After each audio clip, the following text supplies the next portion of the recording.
Hello and welcome to the Marquette Food Co-op virtual cooking classroom. My name is Sarah Monty and I'm the Outreach Director here at the Co-op, and today I'm going to show you how to make a simple apple and broccoli salad. So first of all, let's talk about a dressing. All this salad consists of, at its most basic level, is apples and broccoli. Anything else you want to add is up to you. It's very flexible. And you can do a salad dressing as simple as some olive oil, lemon juice, and salt. We'll make one that has some fresh herbs, because if you've watched any of the other videos on this website, you'll know that I love to use fresh herbs every chance I get for both the nutrition and for the flavor.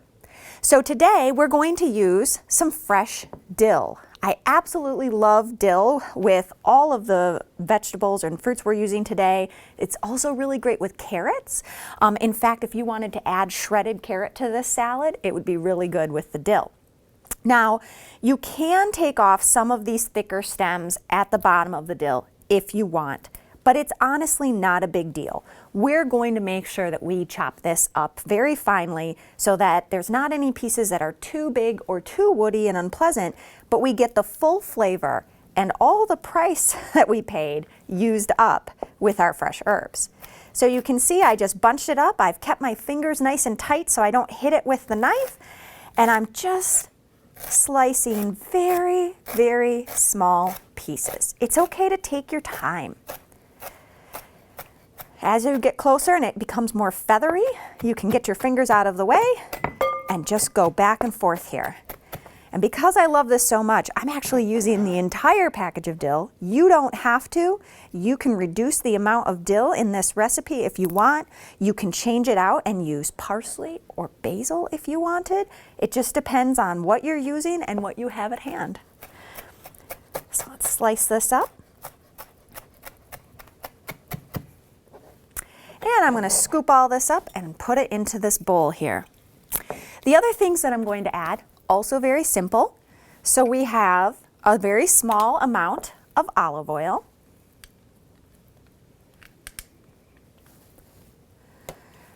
a small amount of plain yogurt.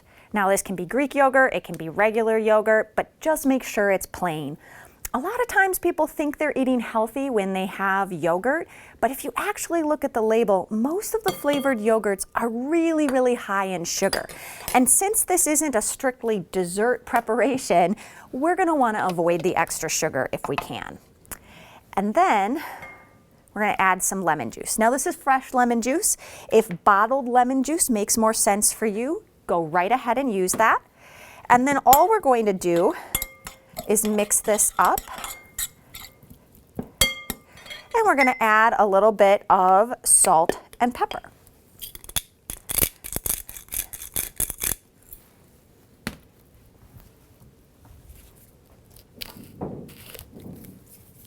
Just a little bit. You can always add more salt and pepper after you taste it, but it's hard to take it out once you've added it. So we're just going to set that aside for a second. And I'm going to show you how I prepped our apples and broccoli. So you can see that these are sliced extremely thinly. This is the stem of the broccoli, and look how thin that is. This is going to make it a little easier for people to eat who would insist that they don't actually like broccoli stem. But really, please stop throwing out broccoli stem. It's perfectly edible. And I'll show you a way to cut it that might make it a little more appealing. For a lot of people, what they really object to is this outer skin. It's very fibrous, it can be really tough. So what I like to do is I cut off the florets, which most people seem to like, and I cut off the bottom where the plant might look a little bit icky. The plant, after it's harvested, will try to seal itself off to try to protect the moisture and nutrients that are inside. It's a good thing. But it's not as pleasant to eat, and it often has signs of brown or something from oxidation. So we're going to set that aside, and we have a nice clean edge. I'm going to set this, try to get it as flat as possible when you cut off that bottom. And I'm just going to take my knife and very carefully slide down the edge of the broccoli, taking off that tough skin. And I don't know if you can see this, but there's actually a color difference where you can see how I have gotten some of the more fibrous stuff off. And this is okay to take your time. This is not easy because you don't want to get rid of too much of the stuff that actually tastes good in the middle, but you don't want it to be stringy in your salad. So once I've gotten rid of most of the tough part of the stalk, I actually can use the rest of this just fine. So I'm going to set that down on my cutting board, and this is where patience is key. If you have something called a mandolin, great. This is the perfect job to use a mandolin. But most people don't have one of those laying around their kitchen. So you can see I'm just taking my time. If you want it to be thicker cut, that's just fine. But if you can take the time, it is pretty delicious to have the little tiny thin strips of broccoli. So you're going to do this across the whole thing. I won't make you watch me do the entire stalk. And then for the florets, you're going to do the same thing. Try to cut it really thinly at first where there's still a lot of the stalk. If they seem a little big, you can always give them another chop with your knife and scoop them into the bowl. And then you can kind of just separate this out into smaller bite-sized pieces. Just think about what's comfortable for someone to put in their mouth.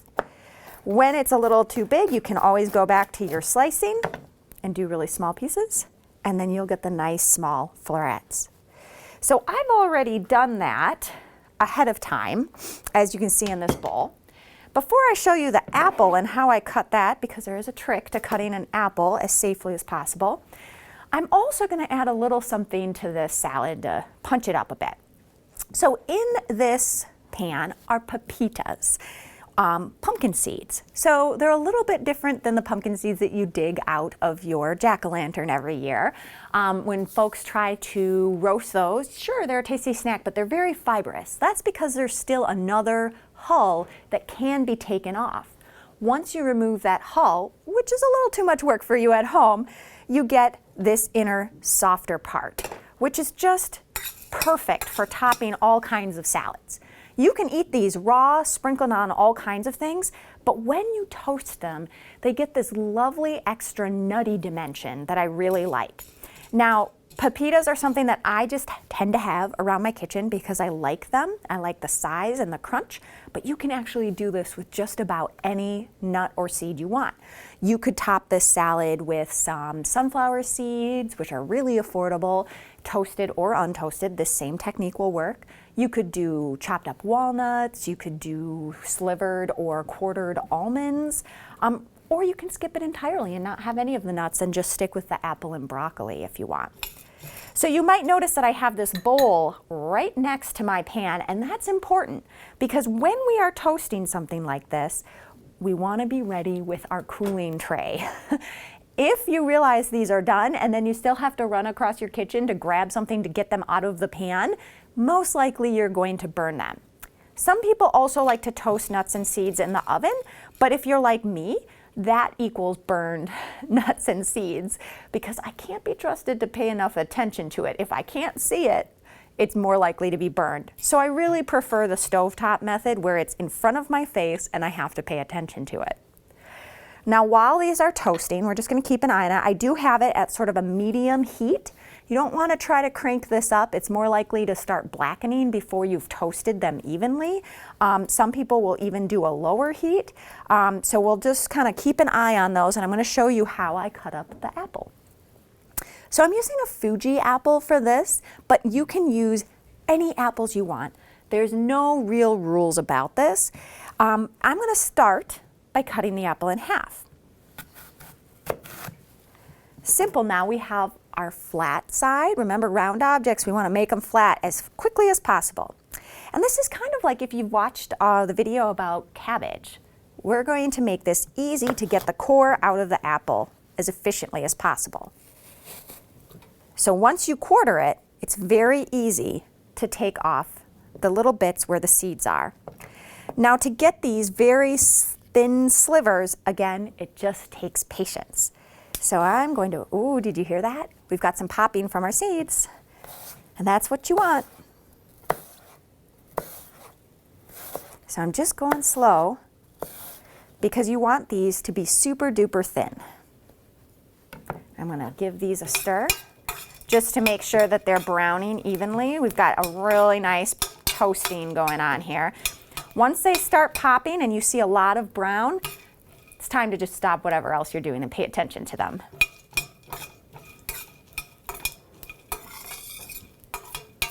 One of the things you'll start to notice is that the seeds will actually look plumper. They seem to expand as you're toasting them. And that's another sign that they're almost done. So you can see that you have a nice brown on these. You maybe can tell that they look a little bit enlarged, and you might hear an occasional pop. So I'm going to transfer those to our bowl. We're going to let those cool for just a moment while we finish up assembling our salad.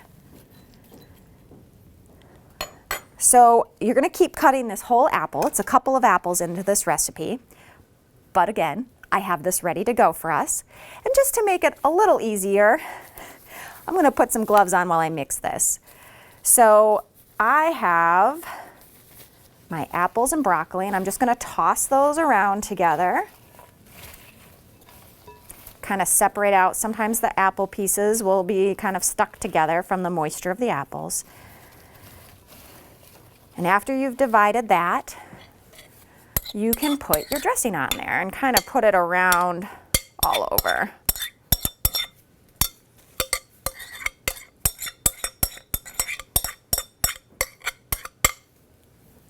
It's a very light dressing.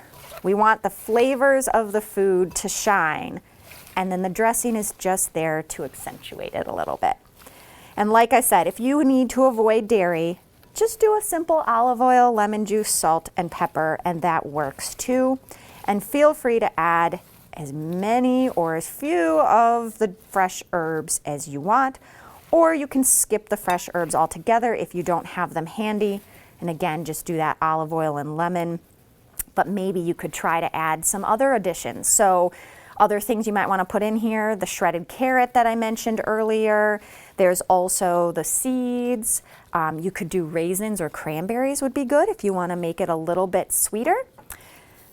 And so we'll take these seeds and sprinkle these over our salad. And it's already ready to serve. You can't really beat how fast and easy it is. Enjoy.